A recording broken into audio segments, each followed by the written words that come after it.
Soundwave's IDW origin is primarily told in the one-shot comic Transformers, Spotlight Soundwave.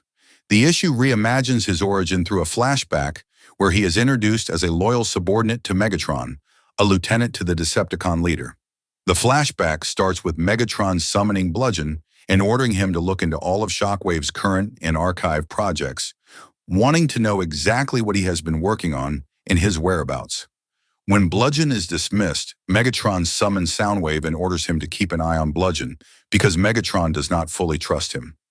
Soundwave spends years monitoring Bludgeon's every move. He watches as Bludgeon grows entrapped by Shockwave's project, Regenesis. He watches when Bludgeon feeds scraps of random data to Megatron.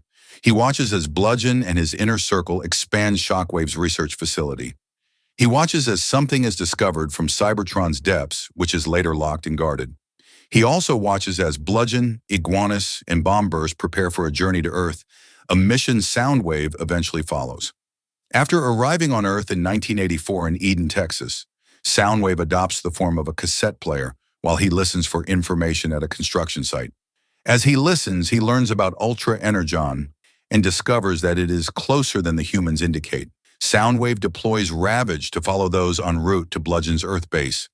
Laserbeak later takes over at the rendezvous point as the humans board Bombburst. Laserbeak follows them into Mount St. Helens, where Bludgeon has set up his base. Inside the mountain, Bludgeon explains that the Decepticons are near to returning to Cybertron and that there is only one task remaining. A plasma density charge must be detonated to evacuate the site, allowing them to move in and get enough of the Ultra Energon. At this point, Soundwave recalls Laserbeak, who grabs him and lifts him out of the site just before an explosion erupts. The blast creates an opening for Bludgeon and his circle to move in and get enough of the Ultra Energon. After their acquisition, they return to base via orbital bounce, where Soundwave finally reveals himself. He explains that there is enough evidence to bury all of them, but he prefers not to as long as he gets a part of the Ultra Energon. However, Soundwave later changes his mind after learning that Bludgeon plans to use it to revive Thunderwing. He opposes the idea and tries to stop them, even summoning Laserbeak and Ravage. A fight breaks out inside the mountain. Laserbeak and Ravage fall first, followed by Soundwave, who is forced back into his alt mode after being struck by Shockwave's experimental weapon. Bludgeon then sets a charge and escapes before it explodes. The resulting explosion causes an eruption, burying Soundwave beneath the debris. A year later, Soundwave is discovered by humans underneath all the wreckage.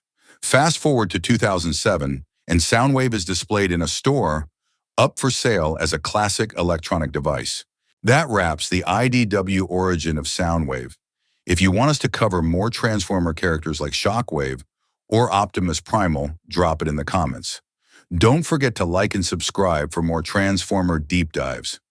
Thanks for watching, and tell us what you think Soundwave's most impressive moment is.